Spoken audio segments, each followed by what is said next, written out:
What is going on, everybody? Welcome to another episode of the Locked In Sports Podcast. I'm William Locke, and joining me today for our NL West season preview is Luis Barranco. Luis, how you doing?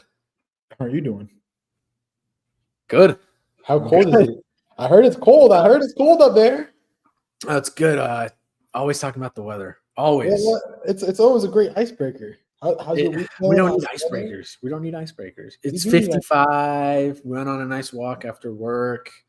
That's Went on a run this morning. Not outside, but inside because it was freezing this morning actually. And now we're here. We're chopping it up about the NL West. Yes, We're sir. chopping it up about Mr. Blake Snell, who signed last night in the no, that was Sunday.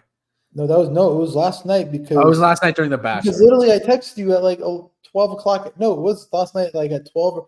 It was at 1. So yeah. So podcast, yeah, my sleep schedule is still screwed up if you guys are still concerned about me. I went to bed at 2 o'clock in the morning. At 12:30, I did get the alert on my cell phone that Blake Snell signed a deal.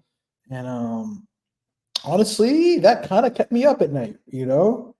It got me thinking, woke up around 6, thinking more Blake Snell, like, hey, tonight's like the night before Christmas, if you want to really think about it.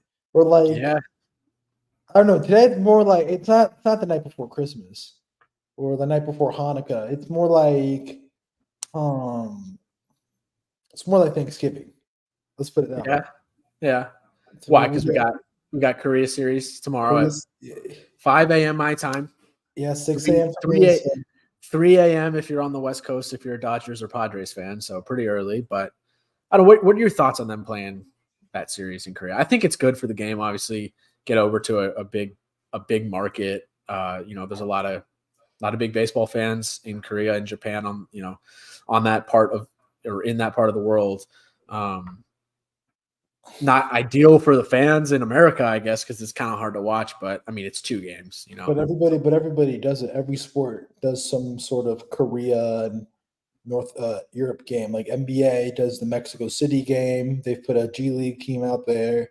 They're doing Paris. the France game, the Yeah. London game at the O2, and then NFL. I don't know. They're doing a game. They're doing the Mexico game, the London game, the Germany game, and now we got Eagles and Browns on a Friday night in Brazil. Like I'm gonna be like, let's be honest. Like baseball is actually smart that they don't take the games to like dumb, ridiculous places. Like I don't know how many people in Brazil can actually go like to that. Well, not can actually go, but will want to go to that game. Yeah, like what's the fandom of NFL football in It's Brazil? and you've been to a London game. Like it's not like Yeah. a European crowd. It's nothing like that. I mean, I gotta say, with I gotta say the baseball- London game was pretty sick. There's some hardcore NFL fans in the UK. there's hardcore fans anywhere, but it's like the London. It's like baseball is like one of those places. Like I don't know if you heard, but in the Marlins Park, they're allowing vuvuzelas, noisemakers. They're allowing everything. Like Yeah. Marlins need all the help they can get. They're marketing their season with their manager. They're not marketing Jazz this year. They're not marketing a Rays or Sandy. Their whole tagline for opening day is skip it. Why skip it? Because their manager, his name is Skip Schumacher. They got like all Miami, like local Miami, like legends. Like they got Udonis Haslam. Oh, what's up, Skip? Oh yeah, I'll skip work. I'll skip it. And like, I get that because it's a play on his name, obviously, but But no one's going to a game to watch the manager. I mean, there's only a handful of players on the Marlins that you'd want to go see at this point, anyways. you really want to go see anybody on the Marlins if you're like, to be honest, like TA, yeah, that's me. But like me personally, the pitchers. I mean, you want to go see AJ Puck, but that's another podcast. But Yeah, that's another back to that. The Korea game, they've had success in Tokyo. They've had successes in a lot of games. I mean, the WBC shows that baseball is still strong, and it shows that there's a lot of good fanfare. And I believe that it's the right step into growing the game. We know KBO was great during lockdown. I mean, I became a KBO expert. The Kiwoom Heroes, the Doosan, like so many. The LG, there's one called LG Team. then the Doosan Bears. Like there were some good teams, good ball, and a lot of guys like out there in Korea. Like it's not a bad league. It's not Like a there's bad league. No. like Carter Stewart. You remember Carter Stewart? Is that the high school guy that decided to go over to Korea to play instead of going to the draft? He didn't. No, he went to the draft, got drafted, and didn't sign, I believe, and then he just ended Okay. up going to Korea. But there's a lot of dudes that actually go to Korea. For example, Eric Fetty was in Korea last year, and he's now Yeah. penciled in as a 3 or 4 guy in Chicago. Did you So I see who mean, the White Sox are opening day starter? Derek Crochet. He hasn't thrown more than like oh 5 yeah. innings since college. Well, that's Cubs. That's White Sox stuff. I mean, Yeah, like I'm sorry. I interrupted. I'm sorry. no, but it's just like the whole thing is that they're doing like little like spring training games out there. Like there's some quality. I think it was who was it yesterday? I think Musgrove pitched yesterday or Darvish, and the freaking second baseman from the Korean team literally went for like 2 for 4, 3 for 4, and he's Yeah, actually that's one a of the guy that. top guys coming over in 25. Yeah, he's getting big league looks. Yeah, Morosi was tweeting about that because he's over there right now. All the reporters are, I think. I mean, everybody's over there. I mean, it's the opening game. I mean, this game has a lot of fanfare because it's the first game of the season. You get to see the mighty Dodgers, Guggenheim Capitals, Guggenheim Baseball Incorporated's megastar team show Hey, up. I will be watching them in person in a few weeks. They're coming to Wrigley. Going The to tickets crazy, probably. no, we're going to a birthday party rooftop, like the Wrigley Field rooftop. Bro, So that's we're a going. smart. That's a smart person. Whoever's birthday and decided to do that, they need a gold star for I that. know. Know. So it was like I think $60 per person, but all you can eat food and drink. You see, With that's the beautiful thing about Chicago. You can go out and see a ball game. People care about baseball. Here, Yes. like nobody cares. We're just gonna go on in a couple weeks. We're going on a boat. So we have a couple weekends from now. Marlins play the Braves, and all my buddies out here are from Georgia, and they're Braves fans. And I'm like, yo, we can go to the Marlins Braves games. No, we're just gonna go get a boat. Nobody wants to go to Little Depot in Little Havana. Nobody wants to go with that, like, deal with that smoke. Like, absolutely not. But, regardless of the fact, I'm pretty excited for tomorrow. Blake Snell signed. Yes. That is pretty big. Huge news. The only thing is that Blake Snell doesn't have a lot of juice on that. Not juice, but like he's more of a short spurts guy. He's not a long, he's not a workhorse. Yeah. That's his issue. And that's where I kind of feel like his value is capped. If you look at advanced metrics, they don't look great on the advanced metrics. So it doesn't look great, and he doesn't pitch long games. So I understand. And like he got lucky that he even got 30 mil. Giants kind of like I don't want to say desperate, but I kind of feel like the Giants kind of looked at it like, okay, we need another starter. We can't just roll into the season with Kyle Harrison and wait for Robbie Ray and everybody to get healthy. We need somebody to eat innings because that's going to put so much strain onto that bullpen. And, he's reunited with Bob Melvin, his old manager from San Diego. So, hey, if they can find a way to, find that magic again from last year, we can see some consistency from Snell. It's great. 1-year deal with $31 million. It's a very low risk deal. And if it sucks, you just have to eat a year. Yes. So, well, I think it is a 2-year deal with an opt out for 25. So 1 year guaranteed with the opt out for next season. Next year, his salary would be $30 million with an $8.5 million signing bonus. So 38 mil next year, 31 this year when you count the signing bonus and everything. So, I mean, that's a good AAV. Like that's pretty high. I think there's a good chance that, I don't think he's going to be as good as he was last year. This year, again, he won the damn Cy Young in the National League. So, I can see him opting into that deal, and then the Giants get 2 years of Blake Snell. And honestly, I think it's good because it's low risk for the Giants. They have all of a sudden they have like one of the better rotations in the National League with Logan Webb and Blake Snell. That's 1-2 in your Cy Young voting in the National League last year. But that's if Snell replicates.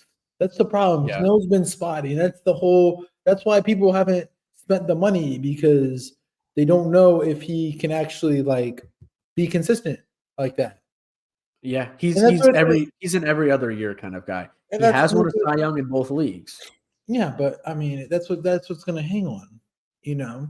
And the thing is, it doesn't help that like, and I like his personality. It doesn't help that he has one of those brash personalities that he's not gonna fit in every clubhouse.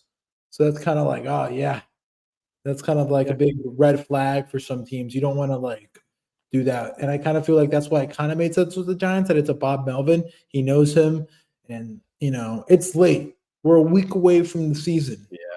So I don't know a lot of teams that want to like bring on guys and make that risk at this point in time. But hey, salute to the Giants. I believe that actually makes my Giants my number 2 team. I don't know. It's going to be tight now, 2 or 3. I'm not sure what I want to do, but I definitely feel like I'm still going to have San Diego and San Francisco are still going to be battling there for 2 and 3. And Arizona. Yeah, those 3 teams are just going to be battling. And I mean, the wild card race in the NL is going to be crazy. It's going to be good. There's a lot of teams that think they can make the playoffs. I think it's going to be nuttier than the AL. And it's a perfect segue into the AL West. Just a complete outlook, this team produced 2 of the finalists for the AL side. And you can easily argue that they could have had a third. They could have a third in Seattle. Obviously, the cellar dwellers are really bad. And, yes. And they won't be any good any soon. It's a 3-team division for sure this season. But it's 3 really good teams. 3 teams that I personally would not be surprised if I saw them playing in the World Series in October, November. Yeah, I can see that. I'm not too high on one of them for the World Series, but I can see in a way like matchups and everything. I mean, you have I literally had this thought that I'll talk about, but like probably your safest money to bet on. We don't condone betting on this podcast, but if you do bet, please bet responsibly. Please set your limits before you bet. But if you are going to bet in a state that it is legal, I do feel like these are your best values. And I feel like they're kind of like the Chiefs in a way of Major League Baseball, these teams, where it's just like, oh my God, these teams don't look good on paper, but all 3 teams have experience. They have like the basis of what's good. They have good pitching, like the Chiefs had the good quarterback. They have everything that you need to get to the end. So they have a star MVP caliber player. They have star MVP. They have everything. So it's just kind of like, if you would come back to this pod in 9 months in October, and you're like, oh, Seattle made the World Series, or Houston and Texas, I won't be surprised. Like, I really won't be surprised. I'll be like, oh, it's I could see it. I think it's kind of like a lot of these teams too, especially for one of these teams, I kind of feel like it's like when we see an MVP voter fatigue. I feel like we are fatigued with some of these teams, especially one. Yeah, especially one. Let's start our team previews for the National or American League West. Let's start in the cellar. I think we have to talk about these 2 bottom teams. Obviously, we have to. There's no problem with bottom teams. I particularly enjoy one of these bottom teams. I find interest in one of these teams. Which one do you find interest? I want to take one. I find interest in the A's. I do too. We're like great minds think alike. I think the A's are, yes, they're bad. Their over-under win total projection on DraftKings, the number that they set is 57.5. Very bad. I think it's the lowest in the league, but I think they have some nice pieces. They didn't really lose much in free agency. They didn't lose anybody. Just be honest. They didn't lose anybody. Yeah, it was Tony Kemp, Austin Pruitt, their closer retired. And that's really it. Now they didn't really necessarily add anybody major. They did bring in though off as a free agent JD Davis, the third baseman who just got waived by the Giants. They brought him in last week. They brought in Abraham Toro. They brought in the former Yankee trade bait guy Miguel Andujar. He's on that roster now. You mean you're not giving enough credit to this guy? But if you guys, I'm a shameless Cavalier fan I'm a shameless bronzexual. I'll admit it. But back in 2019, 2018, the Cavaliers packaged to every team, which I feel like now for our Lakers fans, it's D'Angelo Russell. Back in the day, it was, we'll give you Tristan Thompson 2 firsts and Iman Shumpert. For the Yankees, Iman Shumpert. For the Yankees, it was Clint Frazier and Miguel Andujar. Yep. Yeah, he was one of those guys. Now he's on the A's. They also brought in 2 arms. Sorry, what? What'd you say? Remember when the Yankees fans were saying, "Oh, we could do Clint Frazier at Miguel Andujar for Mike Trout"? Yeah, it was bad. Those were always the guys being dangled out there. But they also brought in pitchers Alex Wood and Ross Stripling to lead the rotation. They're both 1-year deals, so probably going to get traded. JP Sears, Paul Blackburn, and Joe Boyle round out the rotation, which actually isn't abysmal. Like I think it's a better rotation than Colorado, for example. Mm-hmm. Their closer is going to be Mason Miller, the rookie last season flamethrower. He's actually a pretty good closer. He was their number 1 overall prospect for the A's last year. They have Trevor Gott, Kyle Mueller, Michael Kelly, Mitch Spence. They have a lot of guys injured, like Luis Medina is hurt right now. Ken Waldichuk came over from the Yankees via trade, is injured right now. Aledmus Diaz is injured right now. And then when you look at their lineup, I mean, Ryan Noda, he's a good first baseman, OBP guy. Zach Geloff is the second baseman. He was a rookie last year, took the league by storm. I'm going to be excited to see how he bounces back, or not bounces back, but follows that up in year 2.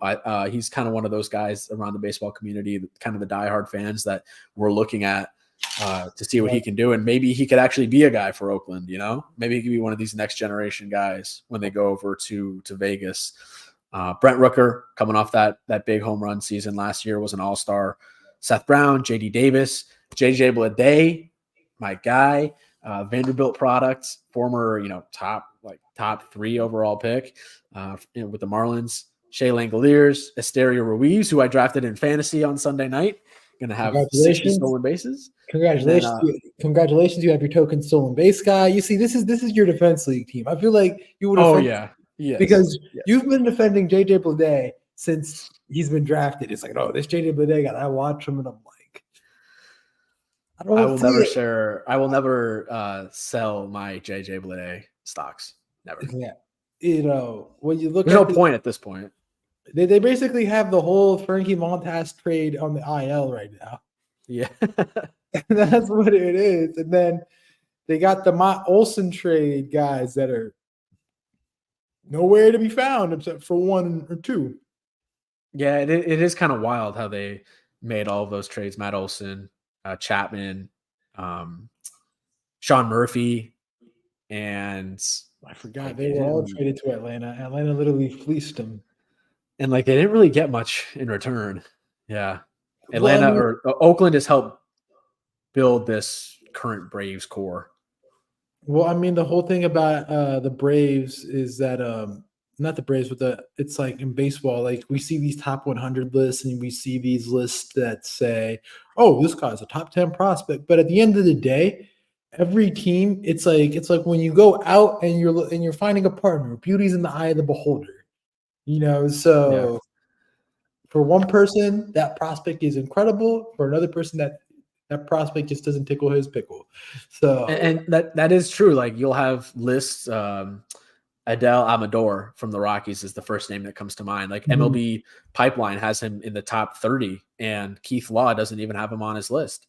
So yeah, there is, and Fangraphs, they love to kind of get creative with it, and they kind of go off the beaten path with who they put in their top their top like prospect list. So it is interesting, some of the disparity you see in those lists. The A's, obviously last year they were really bad. They won 50 games. They went 50 and 112. The biggest story with them is the move to Vegas right now. I believe they broke ground on the Tropicana site last week, so it looks like it actually is happening. Did you see the renderings for that, by the way? The new stadium there? I don't believe renderings. I just hope it has a roof. I like look, like I go to Vegas. I think the podcast knows that I go to Vegas often. Not that often. I go yearly, every year and a half. I'm going back there in September. Yeah. You went to the NFL draft there? I did. We go there yearly, me and the boys, college friends, we go there. I tell you, that thing in June, July, August, I hope they supply chapstick and lotion. Chapstick, lotion, and a roof. Because it's gonna be like that dry heat's gonna like be crazy. Like it's like Arizona. Yeah, well, Arizona obviously has a dome. It looks like the Sydney Opera House. Like it looks just like it. Hey man, bro, it's Vegas. They're gonna go extravagant. They're gonna do something crazy. Like go look at what they did with F1. That was crazy. Go look at what they did with the Black Star, Death Star, and that the Vegas Raiders play. Yep. They got the freaking Sphere where MSG where they played the NBA Cup. And then they're building. Wait, they didn't play the NBA Cup in the Sphere, did they? They did. No, yeah, they did. They did. No. It was in Was that at T-Mobile? I think it was at T-Mobile. There's no way they played it in the Sphere. Then they're building the NBA arena out there too.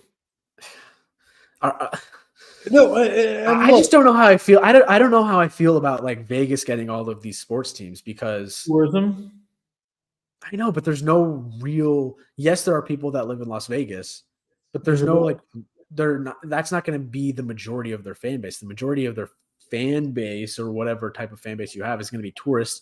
Like the Raiders, they never really play a home game because most of the people that are going to those games are road fans. Like, hey, let's go to Vegas and watch the Broncos play this weekend or the Chiefs. That's what we're doing. We're just gonna go watch the game. We're gonna go pull up another jersey. But the whole thing about Vegas is like, look, you do have Silicon Valley and Oakland, but think about who dominates that market from a stadium perspective. Who dominates that Bay Area market? It's the Giants. There's not a lot of corporations going out to Oakland. Like, let's look at it. And I'm not trying to like throw shade on Oakland, but Oakland's one of the poorest and one of the most mismanaged cities in the country, up there with probably Detroit, Memphis, Birmingham, like cities that are riddled with crime and dysfunction. I'm being harsh, but that's the whole thing. In Vegas, you have all these corporations, these hotel corporations out there, gambling industries out there. I did read an article that they're building like a separate like Hollywood out there in Vegas. Like some studios are moving out from LA to Vegas. So there you freaking go. You already have a bunch of corporations that can fill up those season tickets. And it's not like they're going to build a 50,000, 70,000 seater stadium. Like Dodger Stadium's 50K. They're not going to build. It's going to be something marginal, 25, 30,000 fans. And there's enough. I mean, Vegas is growing. I mean, as a country, the West Coast is probably one of the most underdeveloped.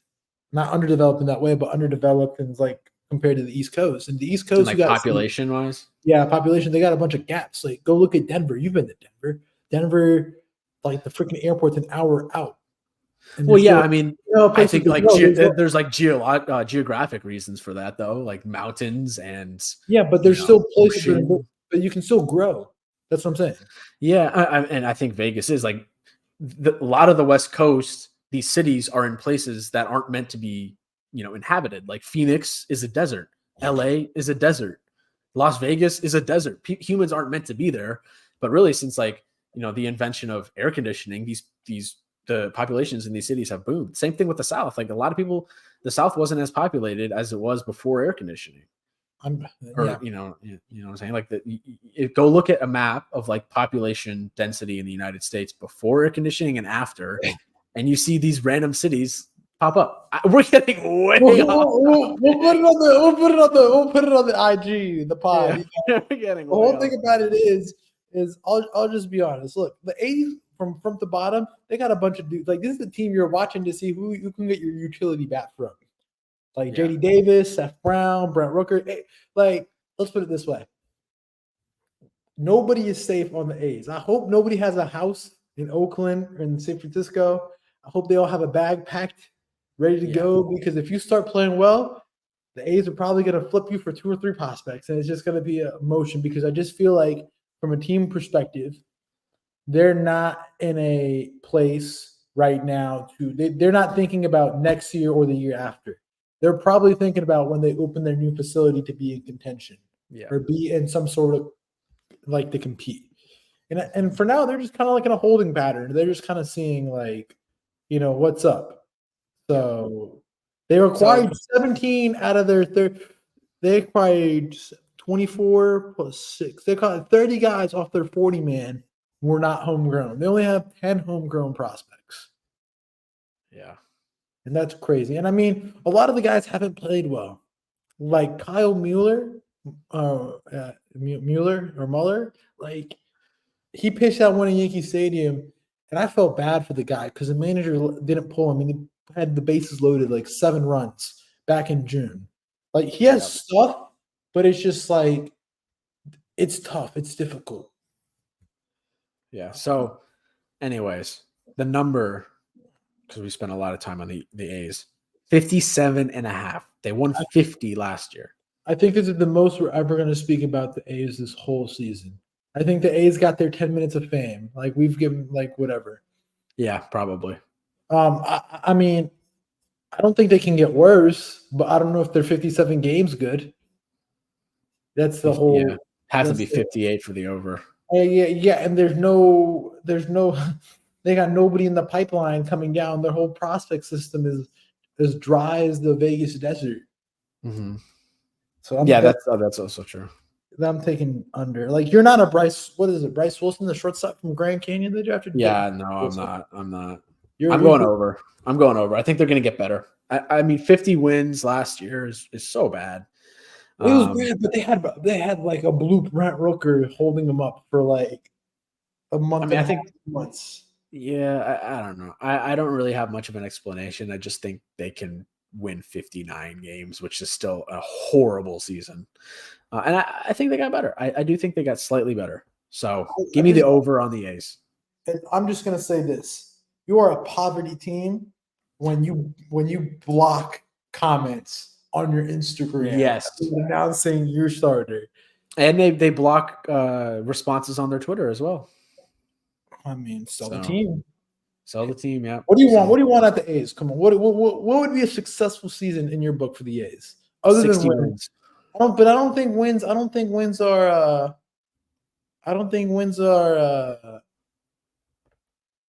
relevant for them. Oh man, that's tough. I just want their fans to be happy. So honestly, well, I mean, one of my buddies, Bailey, he's like, until further notice, I am a Dodgers fan, which is crazy to me. Well, he lives in LA. What else is he gonna do? I mean, if the Grizzlies were to leave Memphis, like I don't think I would root for them anymore. So I understand. But it's just like what they're doing. Can you imagine if the Grizzlies or the Yankees just decided to vehemently just cut costs and just be shit for the next 5 years? No, because we're going to and then move. And then move. Would you be happy with that? Like you probably be a Cubs fan. Yeah, probably. And it's just crazy. So what's a win in your book? The fans happy? Maybe they have one player that is in the running for an award.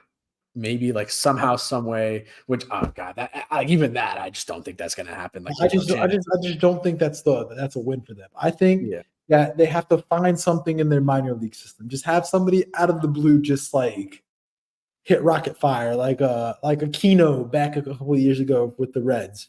Like Darnell, one of those. Yeah, Darnell Hernaiz. He's highly thought of prospect. Or like a guy like for example, last year the Reds had Spencer Steer, who was like a middling prospect in the system, but he's actually turned out to be a very quality, above average, pretty good MLB or top 12 in his position. 14, I'll go out to say. So yeah, I'm taking the under. Next team, I'll go ahead and hammer it. Like I don't want to talk about this team. Like I'll go quick. Like Next team. Next team. I don't want to talk about this team. but there's just like nothing we can talk about. It's the freaking Angels. The Angels have decided to be mediocre, and mediocre teams do not deserve our time. If somebody's not throwing you interest, they do not deserve your time. So they are not deserving of our interest. They don't want us to be interested in them. And so we will not give them time. Yeah. They have Luis Rengifo, Nolan Schanuel, their top prospect, who was drafted in the 23 draft, who's probably their only bright spot next to Logan O'Hoppe and Zach Neto. Mike Trout, Anthony Rendon, who is a hater of the game.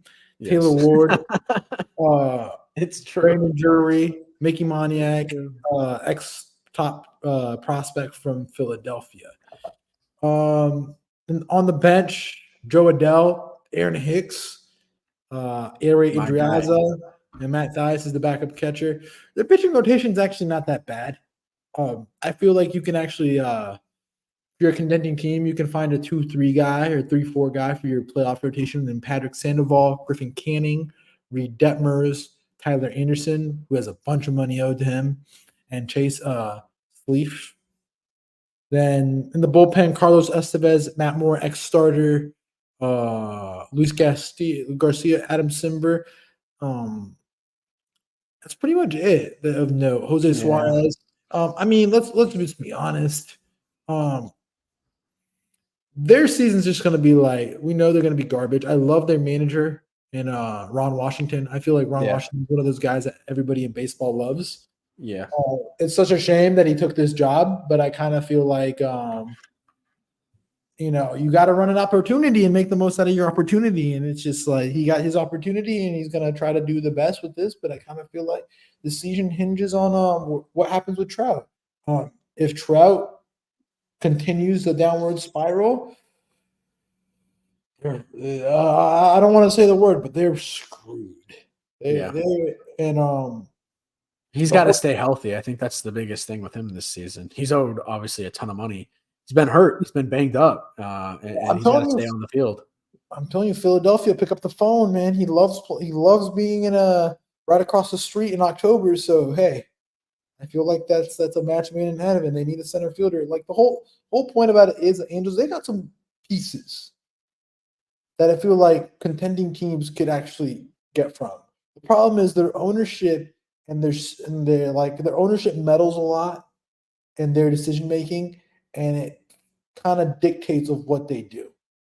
So the whole thing is like, okay, you can have a great season out of a Griffin Canning or Tyler Anderson. But then, ownership can be like, nope, we're not doing it. I will say, and I got to give their ownership credit, they were 56 and 51 at the trade deadline last year. They made a lot of moves, Randall Grichuk, Lucas Giolito. They went all in around Ohtani to try to make the playoffs. They were in the race. If I'm not mistaken, they were in a wild card. They were in the wild card spot at the trade deadline, and then they just fell off an absolute cliff. And in September, they went 8-19, and in August, they went 8-19 as well. So they went in at the deadline, just didn't work out. The season tanked after that. For whatever reason, things didn't work out. Everything went left when that Padres series where Trout broke his wrist before the All-Star break.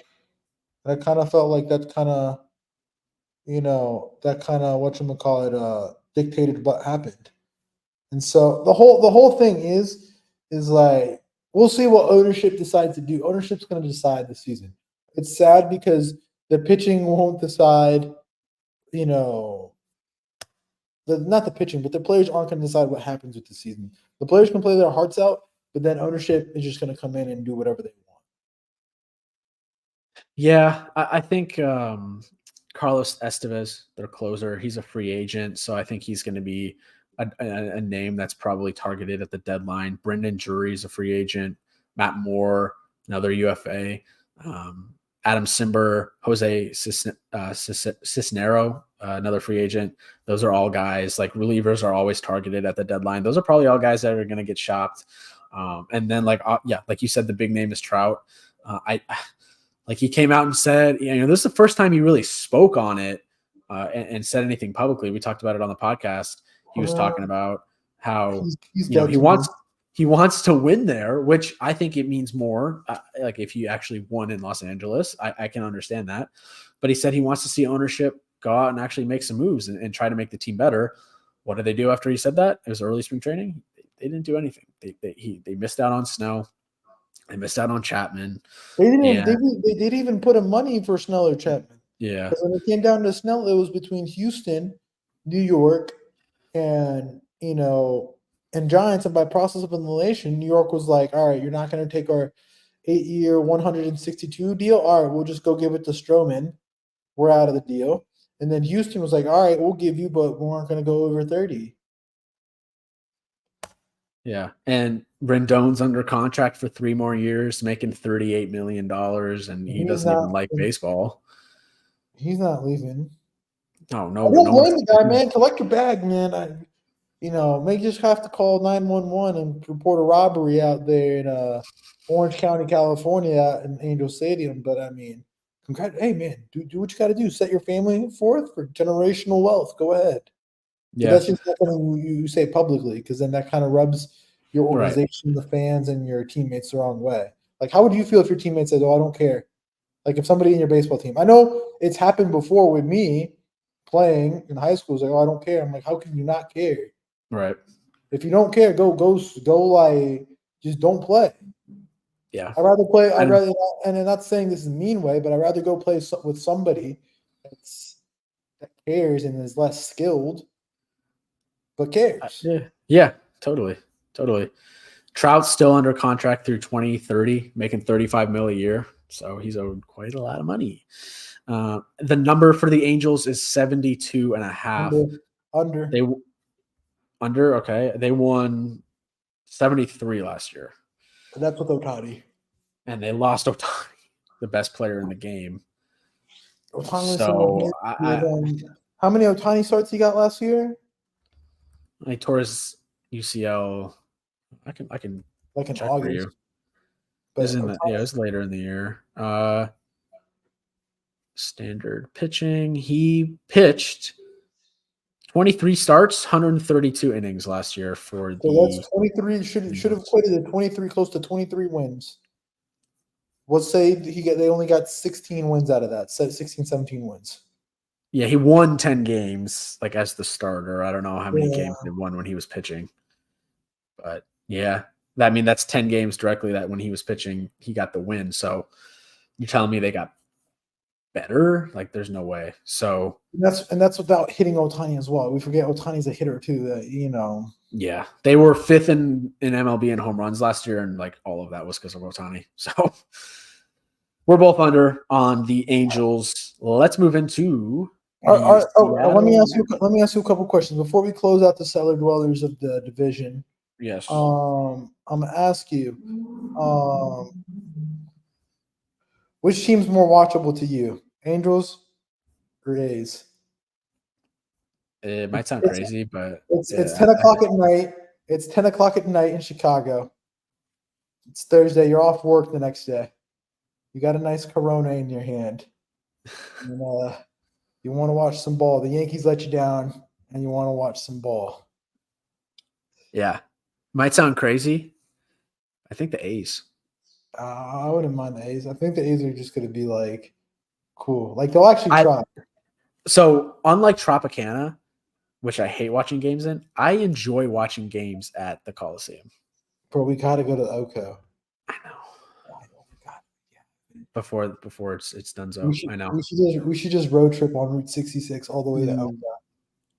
That would be a long trip. Yeah, get Armand too. If we stop at motels, can you imagine?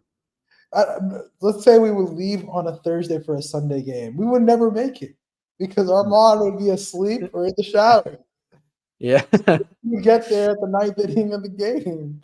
Yeah, or we would end up going like, I don't know, let's say we would end up stopping in Chicago to get Portillo's or something, and there'll be a huge parade, and then Armand will be like, no, we gotta walk and get the Portillo's. I'm like, dude, it's not worth it. Look at the parade.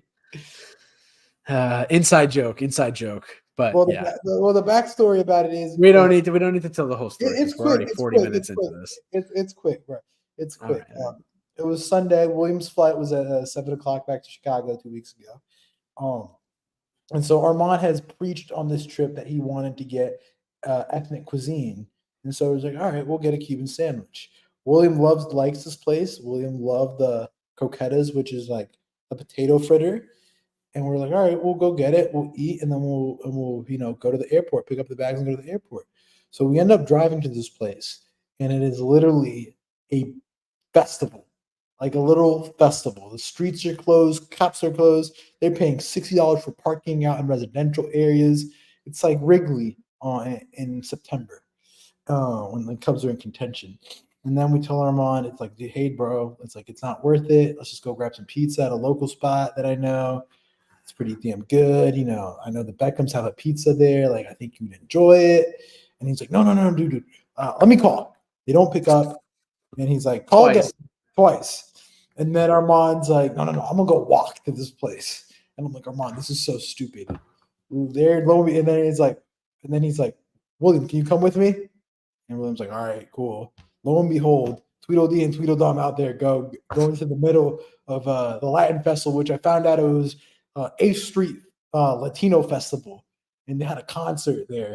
There was a concert. Yep. Yeah. I saw the ad running the other day, and I was like, oh, that makes sense. Yeah. So obviously, we trekked through this festival. I mean, it's bodies. We're packed. It's packed, and walk through multiple blocks. It was probably 15-20 minute walk. Get to the store, and it's closed, of course, because there's a festival going on in the streets.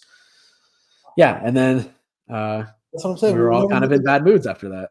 We would never make it to Oco with Armand. We would never make it to Oco.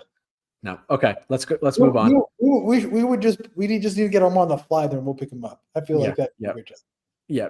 Okay. The Mariners. They went 88-74 last season. You're really hyped about thinking about the Mariners, big dog. They were 45-44 in the first half, and then turned on in the second half and went 43-30. They barely missed the playoffs in the last weekend of the season. Julio Rodriguez played at an MVP caliber level in the second half, proving that he is one of the best players in the league. And this offseason, I don't think they lost a lot. They lost Teoscar Hernandez to the Dodgers, and that's really it. They brought in Jorge Polanco via trade with the Twins, Mitch Garver, Mitch Haniger. They traded for Zebi Zavala, Luis Urias, Luke Raley, who had a good year in Tampa last year. The rotation is really solid. Oh, they also brought in Ryan Stanek from Houston. They signed him this month. Their rotation is arguably one of the best in the entire league, led by Luis Castillo, Logan Gilbert as the two guy, George Kirby, Bryce Miller, and Brian Wu. Really solid rotation. All homegrown. Except Luis Castillo. But come on, let's be honest. Yes. Yeah, I know. It's impressive. Gilbert and Kirby were first-round guys. Miller was a fourth-rounder, and Brian Wu was a sixth-rounder. They're all young, except Castillo. Castillo's 31. I mean, that's still young, but the other guys are in their 20s. Lineup, obviously, led by Julio, J-Rod, the guy in his third MLB season. J.P. Crawford, shortstop. Jorge Polanco at second. Mitch Garver, DHing. Cal Raleigh, the big dumper, at catcher. Mitch Haniger at right field. Dominic Canzoni in left. Ty France at first. And Josh Rojas at third base. Bullpen is really good. Andres Munoz, the closer, electric. Gabe Spear, Ryan Stanek, like I said. Matt Brash is injured right now. He has elbow inflammation, which is kind of worrying. He's an electric pitcher. Jackson Kowar, they got him via trade with Atlanta. He's getting Tommy John, so he's done. And Gregory Santos, another good reliever, has a strained lat right now. But I am very, very high on this team. We talked about it last year when we were sitting at the WBC game, Mexico and Puerto Rico. We're like, Seattle season could go left if they don't start out right. You were exactly right. They had a poor first half, had a great second half, and never turned it on. We're just in too big of a gap to make up. But excuse me, I don't know, man. The way they played the second half, the pitching. If they made the postseason, man, if they made it, they would have been a tough out. Totally. I mean, last year, who would have played? What'd you say? Who would they have played? Would the Rays would have missed out, right? No, I think it would have been Texas. Whoever Texas played in the first round. Tampa. But that's the thing. Tampa had that Mickey Mouse first half of the season, and then literally fell off a cliff. Yeah. So, their starting rotation last year was 4th in ERA, 1st in WHIP, 1st in walks per 9, 6th in hits per 9. The relievers were 4th in ERA, 2nd in Ks per 9. Like, this is a very good team. I know people were upset that they didn't go out and like splash in free agency, but I personally think that they have enough in-house right now on the roster, and they made nice moves around the edges. Oh, they also lost Eugenio Suarez, who hits bombs but strikes out in an insanely high clip. He led the league in strikeouts last year. So you bring in Mitch Haniger and I like Jorge Polanco as a contact guy, good second baseman. Mitch Garver coming over from the World Series champion Texas Rangers. Like those, Garver and Haniger are going to combine for 40+ home runs. So they got a good platoon set up in the catching spots. My biggest issue is that back half of the lineup. Like left field, I mean, they need another outfielder, in my opinion. They need a bat. Because I feel like France had a really bad year. He fell down to earth after an incredible 2022. And Josh Rojas, I do like, but I don't think Josh Rojas, can he be a starting? He is a starting caliber player in the bigs, but he's not a starting caliber player on a World Series contending team. I kind of feel like he's like your Ben Zobrist, the guy that, plays all types of different positions and sprinkles. So I would like to see him get 1 or 2 bats. Hey, maybe you call up LA, the Angels, and go get Tyler Ward and play out left. They need a little contact bat. They have a lot of boomer bust bats in that lineup. Jorge's not a contact guy. JP's more of a defensive guy. I do like his game defensively, but they need 1 or 2 more contact bats. JP had a career year last year with the bat, so is he going to replicate that? Remains to be seen. Exactly. That's what we gotta see. That's what they need. They need one or 2 more arms, man. I'm telling you. That's 1 or 2 more, not arms, 1 or bats. Yeah, that's all they need. I'm telling you, go call up Oakland and go get yourself a JD Davis, something. I feel like that'd be nice. They just need a little 2 bats. I'm not saying you got to go overkill and go get a superstar, but just go get a decent bat. I like their farm system. None of the guys are going to be up this year, probably. Cole Young and Colt Emerson, 2 middle infielders who will ultimately probably replace JP Crawford. And then Harry Ford, the catcher, who we saw in the WBC last year for Great Britain. Yeah. He's coming up probably next year. So they got some good guys in the pipeline, even, after going out and getting Castillo. So I don't know. I'm really bullish on this team. I just feel like a lot went wrong in the first half this year. I think J-Rod, he might be an MVP pick for me. Luis Castillo might be one of my AL Cy Young. And that's not because he's on my fantasy team, but I've just been a big fan of his game. Yeah, you've always liked him because the Reds and stuff. Yeah, but he's been good. I mean, what do you want him on the Yankees? No, let's play revisionist history. Let's play revisionist history. Looking back at that trade that they did, where they gave up all those guys, their top guy, Noelvi Marte, got busted up for PEDs. Yeah. Granted, a lot of other guys did prove well, but what the Yankees would have given up would have been Peraza and what else? Peraza and Wells.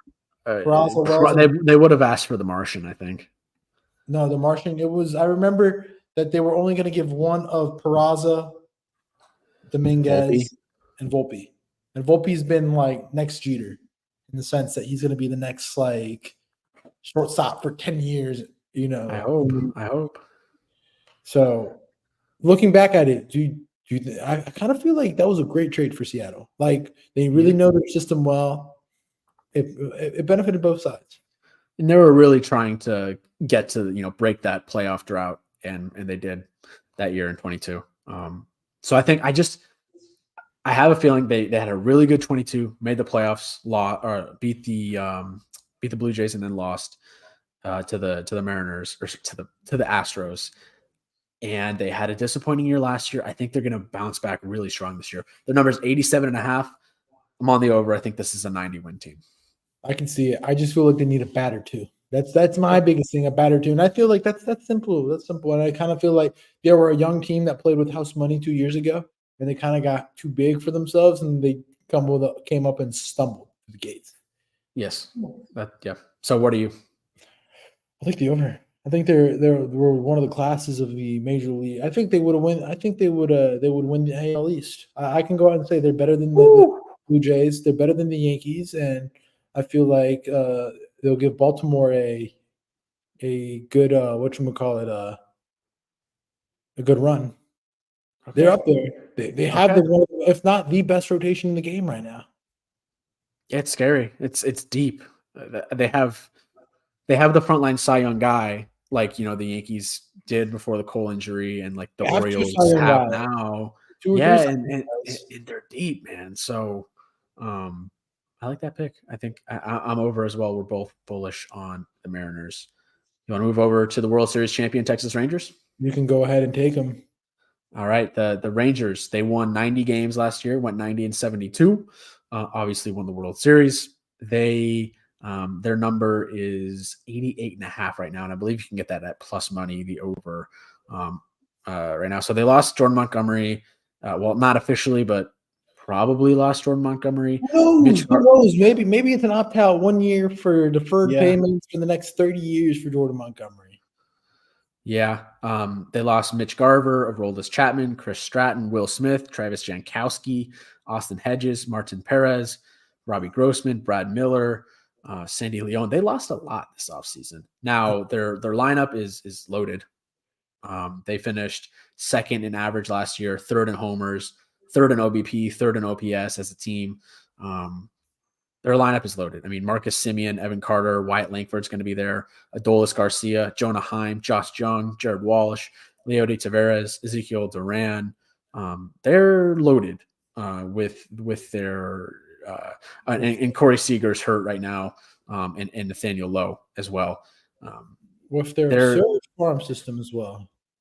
Yes, the farm system, like I said, they have Wyatt Langford, Evan Carter, Sebastian Walcott's a guy, Brock Porter, Jack Leiter, Kumar Rocker. Yeah, whatever happened to Jack Leiter, I don't know.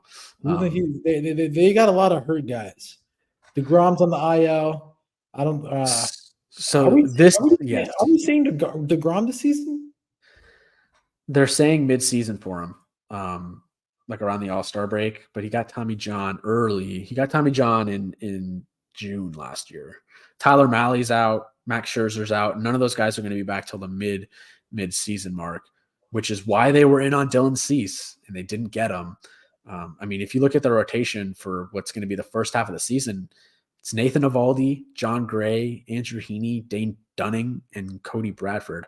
I think that is the single biggest story with this Rangers team right now is going to be that rotation in the first half.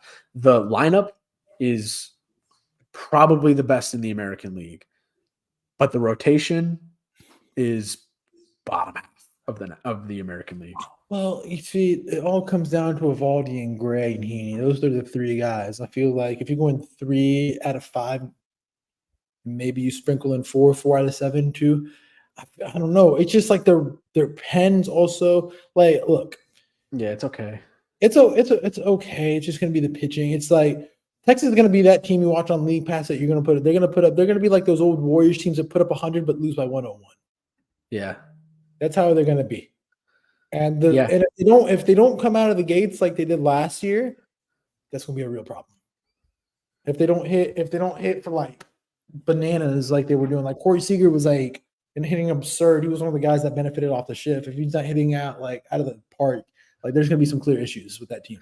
Yeah, they truthfully made the playoffs because of their start. 16-11 in May, or sorry, 16-11 in April. 18-9 in May, and then they were playing 500 baseball the rest of the way. 52-39 in the first half, 38-33 in the second half. They were 14-22 in one-run games, so maybe that they get some positive regression in that, but they were really good, and that's true of like a lot of teams.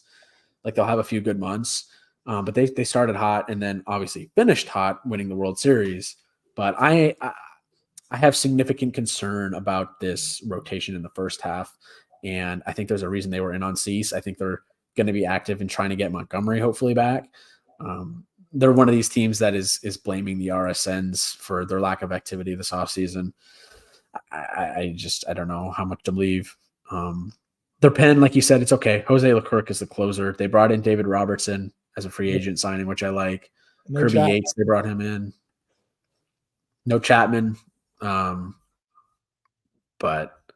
I don't know. I'm terrified of the lineup as an opposing fan. Like that lineup can score 10 runs, any night, but they can also give up 10, 11 runs, like you said. That's the issue right now. And when Scherzer comes back, okay, he's going to be 36 coming off of Tommy John surgery. Tyler Maley's going to be 30. Max Scherzer's going to be 40 coming off a herniated disc. Yeah, no, like I said, I don't know. Like their rotation is old. Mm-hmm. It's old and it's hurt. They're gonna have to go get some relievers in the market because that reliever market isn't that great either. They don't inspire faith in me. I feel like, yeah. And I don't think, and looking at their number, I don't think they're an 88.5 win team. I'm under as well. Because everybody, all the good teams in the AL got stronger. The Yankees got stronger. Toronto's going to be good. Baltimore's going to be good. Seattle got better. Houston's Houston. Yeah. And then, you're not going to be able to beat up on the Angels and the A's for the whole season. So definitely under. I'm under as well. It's crazy because I think they're going to be fighting to make the playoffs.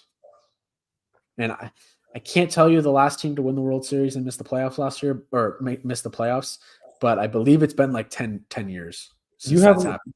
You have legitimate concerns about the rotation, not about the lineup. The lineup is going to mash, but I'm worried about the rotation. I have to feel Seager's the biggest cog in that lineup. And if he's hurt, that's a concern. He's hurt right now. He's got a sports hernia surgery. He got surgery over the offseason. I don't know if he's played in spring training. No. So, and like if you look at their ranks amongst starters or relievers, that was obviously the concern heading into the playoffs. They were 24th in ERA as a relief unit. 19th in hits per 9, 22nd in Ks per 9. The rotation was a little better. 7th in ERA, 13th in WHIP, 16th in walks per 9, 19th in Ks per 9. They won the World Series based off their bats. I don't think there's any doubt about that. So we're both under on the Rangers, and that moves us into the last team, the team that has made 7 straight American League Championship Series, the Houston Astros. They lose their manager, Dusty Baker, to retirement, and he's replaced by Joe Espada, the bench manager, used to be with the Yankees. And you want to take it away? Tell me about their squad this year. They got Hader. You're running out Tuve, Jordan, Bregman, Tucker, Abreu, Yanier Diaz, who I like as a catcher. He's a different profile from what they had as Martin Maldonado, who's a defensive catcher. Chas McCormick out in left, who I think is underrated. Jeremy Pena, you're high on him. Defense league guy for you. Jake Myers as well is running center. Their rotation's pretty much the biggest. It's very do they have the stuff in that rotation? 100%. It's just finding consistency. So it's Frangier, Valdez, Christian Javier, Hunter Brown, who's kind of up and down. He'll be there. Verlander starting the year off on we don't know if he'll be on the IL, but we know he will not start the year starting off the season pitching because he'd be the opening day. Shoulder soreness. They lost Hector Neris, but they went and got Josh Hader. They lost 3, Neris, Matten, and Stanek, but it's still a very strong rotation and bullpen. And if it's a team that they do a lot of things out in Houston, this is probably the last iteration of this team, as Kyle Bregman will get paid next offseason. Kyle Bregman? Alex Bregman, sorry. And then Kyle Tucker. Sorry. I was thinking Yeah, I know. Yeah. They're Okay. loaded. I feel like we've really disrespected them. Not gonna lie to you. Yeah. I feel like we haven't given enough credit. They've been there. It wouldn't surprise me if they win the whole thing again. They've been there. They're not rotation, but their prospects are pretty garbage right as of now. But they've been there. If there's a team that can just come out and just get hot and win it, the tourney, they're the team to do it. They've done it many times. They've been there. In the same core of Altuve, Bregman, they've been there the whole time. And all it takes is just Bregman just getting hot again, just being that guy again in the lineup. He hasn't had that year. It's contract year for him. There are rumors swirling. I kind of feel like it's time for him just to boom, pop out and go crazy. Yeah, I think he's going to have a big year. He's a Boris guy, right? I believe so. Every top player is a Boris guy. Jordan, I mean, there's no player as a Yankee fan that strikes more fear into my heart than Jordan. Jose Abreu, don't forget Jose, man. He's going to have a bounce back year. Altuve just re-signed with Houston. You know, he's a first ballot Hall of Famer in my book. Yunior Diaz replacing Martin Maldonado. I think that's going to be good for them. Maybe get some more offensive production, you know, out of him at catcher and some good defense. And the rotation is the question. You know, Framber is good, but he finished the season off really poorly. Christian Javier, you know, last year was the guy that a lot of people were picking as a Cy Young guy, and he did not pitch to that, you know, that quality. Can he bounce back this year? He's only 27. Hunter Brown, like you said, you know, in year two, really for them. These are all homegrown guys. It feels like JP France is also good. It's just finding consistency with his rotation, just getting consistent starts, good starts. That's the big thing for him. Yeah. There's 7, 8, 9, ninth inning, you know, of the pen of Brian Abreu, Ryan Presley, and Josh Hader. It's the best in the league. So you're not really asking much from the starting rotation. It's give me 4 or 5 innings and just hand this thing off to the pen. And I think they can handle it from there. Maybe a little bit more worried about like some of the long relief guys in the front half of that pen, but the back half is lights out. Great signing getting Hader. But like, rotation wise, it feels like Lance McCullers is always injured. He's got elbow surgery last June. He's probably out for the year. Luis Garcia's hurt. He got TJ last May.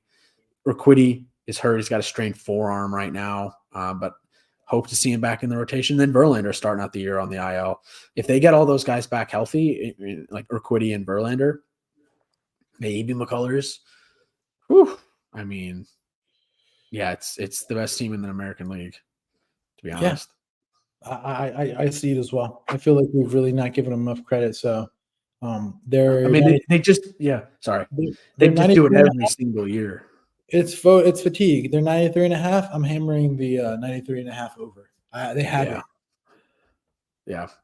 I got to put some respect on their name. I can't take under 93.5. This is a 95, 96 win team, especially because I think it could be an 100 win team. And their owner, it's James Click, right? No, that was their GM. It's Jim Crane, their owner. Jim Crane, he loves his ball. He's not afraid to put it all on the line. They went for Blake Snell when in reality they didn't need Blake Snell. Could this team do it? Yeah, they could have, but hey, I would like them to get a bat. Maybe a bat or two. Bat and maybe a reliever. They'll do something at the deadline. They always do. Aroldis Chapman at the deadline? Is that where Chapman's going to end up this year? Might as well go place your bet to win the World Series on them. Yeah. Run to your local sports book if it's legal in your state. Yeah. I mean, it is what it is. This division's loaded. Let's wrap it up. Who's your hitter to watch, pitcher to watch, and your defense league? Let's start with hitter to watch. Okay. Hitter to the watch. I'm going to say, and this is kind of an interesting one, but I'm going to say JP Crawford just because he was, solid for them last year. And I think he's going to have, he is going to play a big role in their success. He had a 4.9 WAR last year. And that was the best of his career. 266 average, alongside 19 home runs, which was a career high. Like him at shortstop, if he's playing well, their ceiling is high, is raised. So give me JP as my hitter to watch. Who's your hitter to watch? My hitter to watch, I'm going to go out of left field with this one. I'm picking Alex Bregman. I feel like he's poised for a big year, big contract. I want to watch him, see what he does this year. He's kind of the engine that moves that lineup. If he's hitting, it's going to be crazy. Okay. Pitcher watch. I'm going to go Nate Eovaldi. I think he's the guy that has shown that he's been an all-star. He has all-star caliber stuff. I think he's going to have to be huge for them as their number one guy in the first half of the season with those guys out. So there's a lot more pressure on him. The front office knows that they need to go out and get arms. I mean, they've said it publicly because it's in an article that I read in The Athletic that their rotation is really weak in the first half. So they're going to try to go out and they try to sign Snell. And they tried to, well, I don't know if they tried to trade for Cease, and they didn't get him. But I think Eovaldi, like, there's a lot of pressure on him to be that guy for the first half. So that's what could you see this came out of mind? Could you see Jordan Montgomery signing in Houston? Oh God. I mean, yeah, I could see it if they were in on Snell. Why can't they be in on Montgomery? Because he's not going back to New York. We know why. Yeah. I think that relationship's kind of strained. It's more than strained. That's broken. That was a bad breakup. Yeah. I feel like you Yankee fans are very unhappy about that because I feel like you would love to have a Jordan Montgomery right now. Yeah, but maybe Rodon can fill those shoes this year. My God, my pitcher, my defense league pitcher in this one is Logan Gilbert. I've always been a Logan Gilbert guy. He's on my fantasy team. His curveball's electric. I like this guy. He's a pitcher to watch for me. Pitcher to watch. Okay. Defense league. You want me to go? Go team by team. Are you defense? Well, A is your defense league and half the team. I'm not even going to get into that. Yeah. Zach Geloff, Brent Rooker. Not as much Brent Rooker, but I do like Brent Rooker. JJ Bleday, like I said earlier, defense league. Esterio Ruiz, and Darnell Hernaiz, the guy coming up in their farm system. The Angels, not a lot. I know you're a Chanel guy, Chanuel guy. I'm not there because you picked him already. So Mickey Moniak. I've never given up on Mickey Moniak. I believe he was the first overall pick in 2016. Yeah. So I'm not out on him. That's the one guy from the Angels. I don't really like the Angels. Not too high on the Angels. Seattle, JP Crawford, Jorge Polanco, got stock in those guys. Luke Raley coming off the bench. You want him in fantasy? You have him? Yeah, I drafted Jorge Polanco. Oh, I thought you were talking about Raley. No, I don't want him. That's all I got from Seattle. Texas, the stock price is high, so I'm not going to buy Wyatt Langford stock right now. Maybe if he starts like cold, I'll buy it because I still think he's going to be really good. Give me Andrew Heaney. I think it's crazy that he's pretty much pitched well everywhere except New York. He's kind of one of those guys. So give me him from Texas. Houston, defense league guy Greg Kessinger, because played against him in high school. He's from Mississippi, just south of what? He's a good story. I remember watching his first series versus Cincinnati, and his family was there. He hit a home run, I believe. Yeah, his dad played for the Cubs. He's went to Ole Miss, played against him in high school, played against him growing up a lot, honestly. Kessinger and John Singleton, he's got a good story off their bench. Buy some stock in him. And Jeremy Pena. Never give up on him. Yeah. I'll go ahead, start in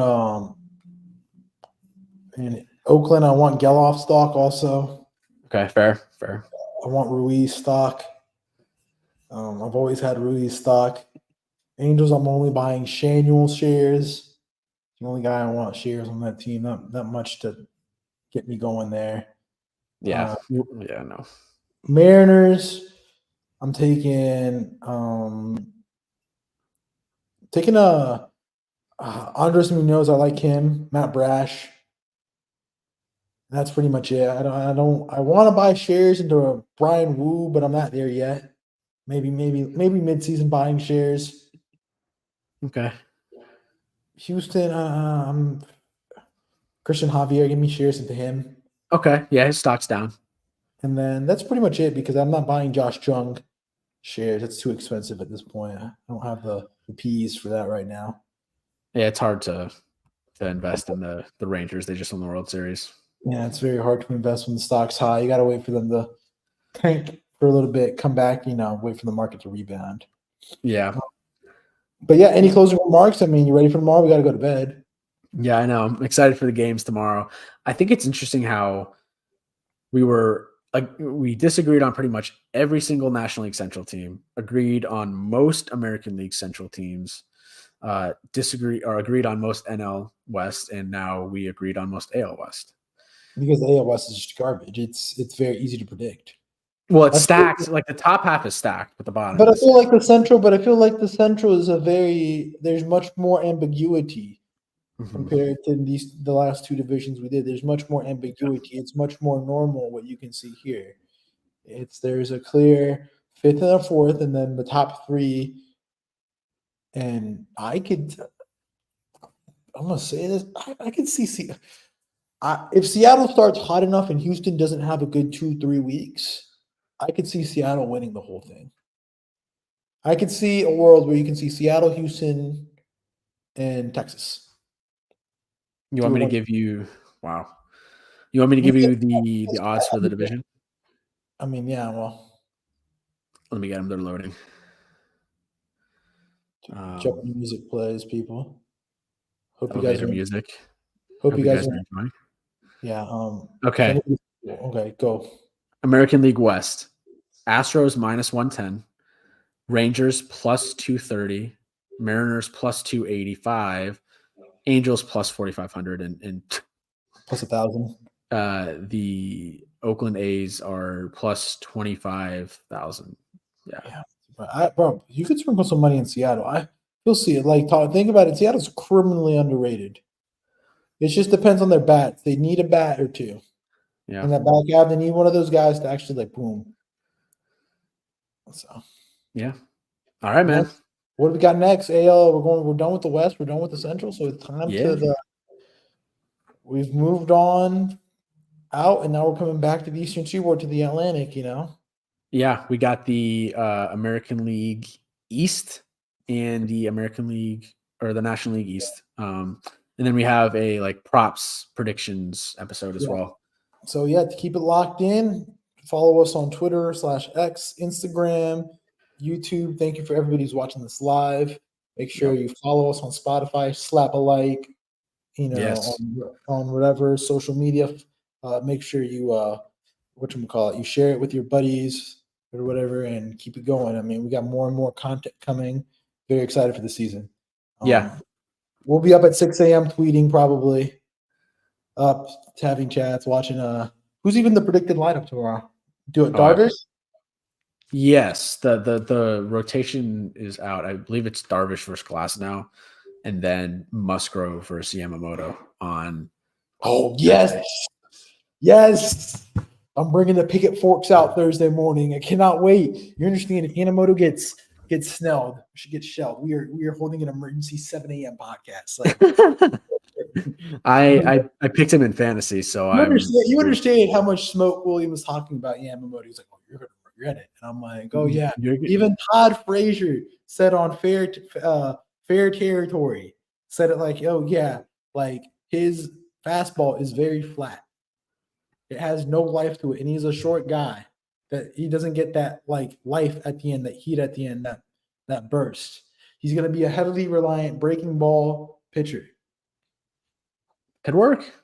I'm telling you, go watch Fair Territory. Ken Rosenthal with Todd Frazier. I just don't think he would get that big of a contract in 2024 if they didn't have faith in him to be that guy.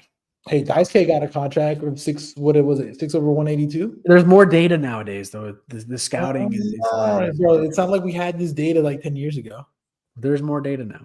There's more data. Here's one of these data heads. No, but I just don't know. I think he's going to be good. So we'll see. I'm excited for it. Hope you guys enjoyed this one. You got anything else before we get out? Go watch some ball. Make sure put in your alarm clocks. 6 a.m. Yes, sir. 6 a.m. Eastern. 3 a.m. Pacific. Thank you all for listening to this episode. Hope you guys enjoyed, and we'll be back next week or so with our East Division previews. Peace out.